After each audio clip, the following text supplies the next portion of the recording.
Hello, friends. Greetings for the day. This is Binod Gupta.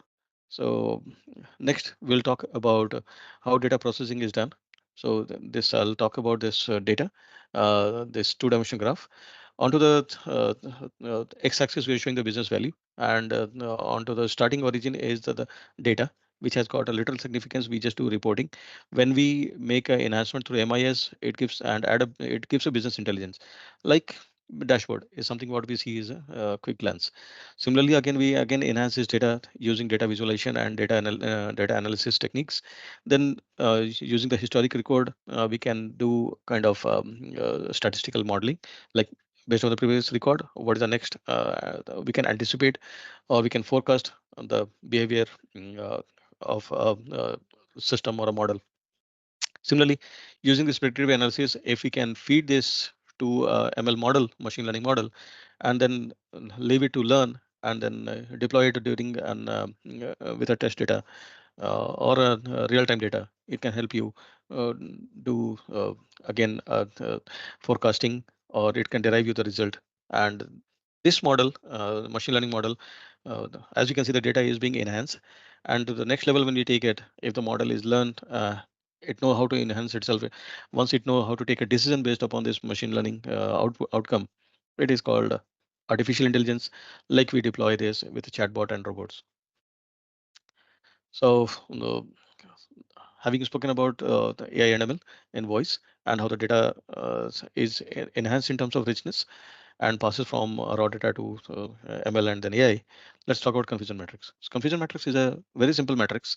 So 2 by 2, it could be 3 by 3, and it is broken down into two aspects. One is true label, which is the data which true label is the result, and this is the one which has been provided, and on this we compare it with the prediction or the predicted output. So given a set of data, we do a train and then we test using a sample data. Again, in sample data, we chop off the result part, compare the replace the chop of data, result of chop of data with the predicted label.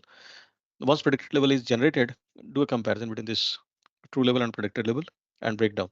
So uh, again, we'll go back to the code, and before that, I would also like to talk about another small point here. Like, let's treat this. Let's take it through an example. Let's say we are talking about an person applying for the home loan, and he's applying for a loan. So there are a few factors which has to be checked. So like his salary, his payment history, then his credit score. Based upon this few criterias, let's say if bank has to decide whether his loan has to be approved. So in the data, if it is mentioned in the given data that loan has to be approved in some scenario, so that way it is counted as true positive. I'm sorry, I'll cut this. Hi, this is the confusion matrix, 2 by 2 matrix, and this is a comparison between the data which has been provided versus data which has been generated, or I'll not say data, I should say it as a output or label which has been predicted using the ML model. So if the original data was negative, or let's say no, and we predicted it the same as negative, then it is called true negative. If data was in reality, if it was positive and we predicted for that data set, we predicted it as positive, then it is true positive. So true negative and true positive is a ideal scenario. But we might also find some deviation.